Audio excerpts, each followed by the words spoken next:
Classmate went missing 3 years ago. Today, he uploaded a horrifying YouTube video. There was always something peculiar about Darren. He was the quiet kid in the class, the type of kid everyone would expect to keep a gun in their bag. Yet despite being at the same school as him for 8 years, I never could have predicted the disgusting secrets he was hiding.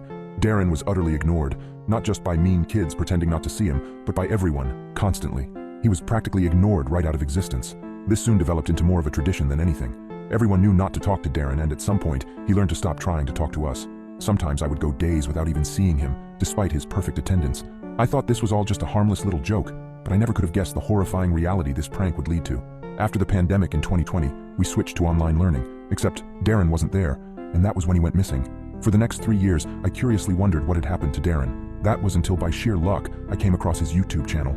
The video I had opened was entitled, Dialogues with Darren, Episode 2. It began to play, and after a moment of amazed disbelief, I realized the bony face filling the frame and staring back at me was Darren. He appeared to be set up in a dark, cluttered bedroom. Darren was sitting on a desk chair to the left of the screen, with an empty chair behind him to the right.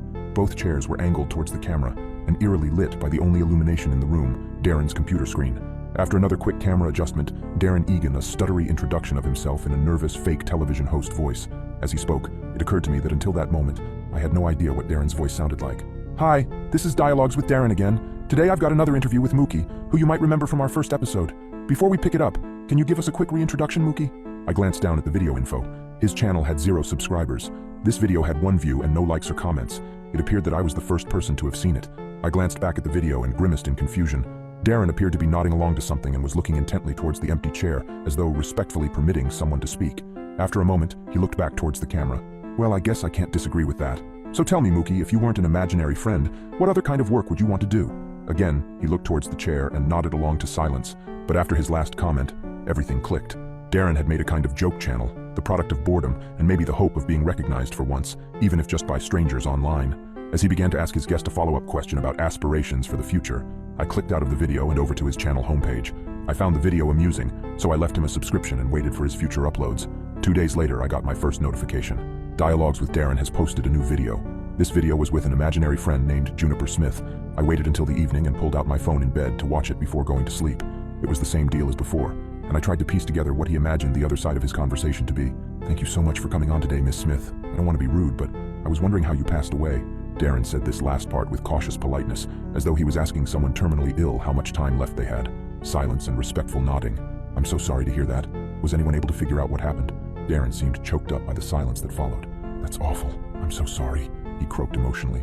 Well, what has happened since then? This was followed by an unusually long silence of about 3 minutes, as Darren simply nodded towards the empty space next to him. I spent the time studying the empty chair, trying to detect even the slightest hint of something supernatural, but I couldn't discern anything.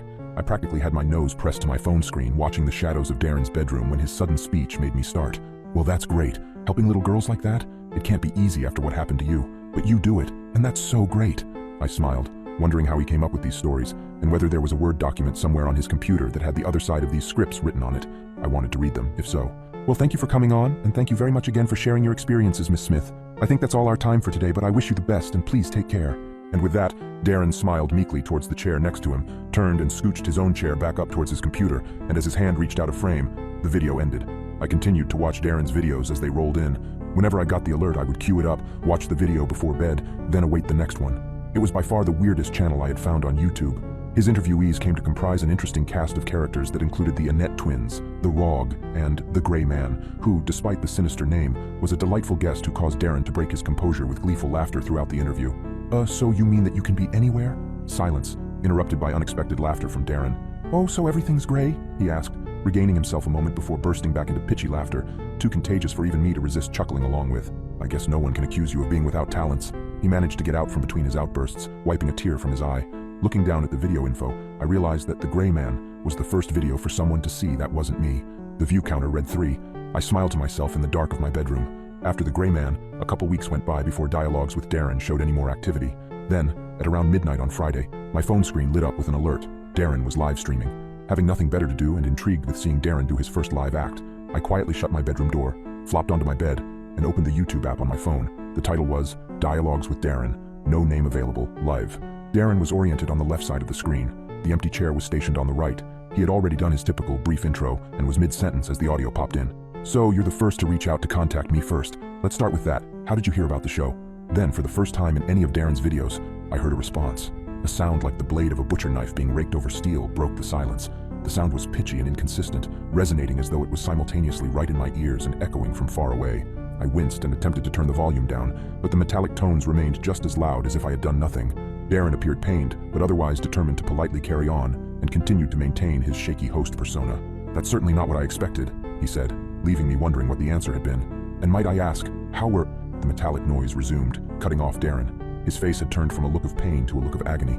"Sorry, usually this works with me asking the guest questions and, Again the terrible scraping responded. I winced and tried to escape it by turning my phone to mute, but the noise continued, just as loud as if I'd done nothing. I was just about to swipe out of the video to make it stop, when I noticed that Darren was talking again on the live feed. I just couldn't hear his voice with the volume off. He looked panicked, and had shifted his body to be as far from the empty chair as possible. Concerned, I hurriedly turned my volume back up. "Well, of course I invited you. You have to invite someone to be on a show. How does that mean it's my fault?" Darren's voice was desperate. The harsh metallic noise resonated in response, and Darren's face somehow turned even paler with childlike despair. "No, that's not true. I don't want to talk to you anymore. I want you to go away." Darren seemed to be attempting to get up from his chair, but couldn't. It looked as if someone had placed an invisible weight across his narrow shoulders, too heavy for him to stand up beneath. The live feed began to pixelate, making it difficult to make out what was happening in the room through the distortion. And then, for the one and only time, the terrible metallic scraping became words to me. It felt like my ears were seeing the hidden picture in an abstract image, and for just a moment, I understood through the pain in my eardrums what it was saying to him. "You should not have brought me here. Now you will pay." I heard Darren let out a scream that started naturally before being digitally distorted by the worsening feed. The picture pixelated further before going black, the audio cut off, and then, in an instant, everything popped back into focus again, as if nothing I'd just seen had transpired. Darren's messy, dim room was empty. 2 chairs sat side by side, unoccupied, lit in the white-blue glow of the computer screen. I stared in disbelief at the now silent live feed, and then, abruptly, it ended. That was the end. I called the police that night and told them what happened, trying not to sound insane. I told them that Darren had disappeared during a live YouTube feed, that I had heard a scream, and I begged them to do a wellness check.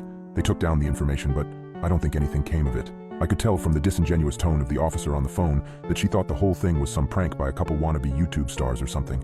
It didn't help that when I went back to his YouTube page the next day, the account had been taken down. That same day, in a fit of despair, I tried to figure out how to contact Darren's family, intending to learn where he lived and visit. While Googling for information, I learned from an obituary from 2020 that Darren was an only child whose mother had passed away last December during lockdown. Darren had been alone in the house all that time.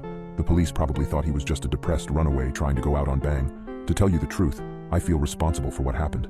Everyone left Darren alone for so long that he became desperate, started talking to things that should never be talked to, things no one should talk to, and then one day, those things started talking back.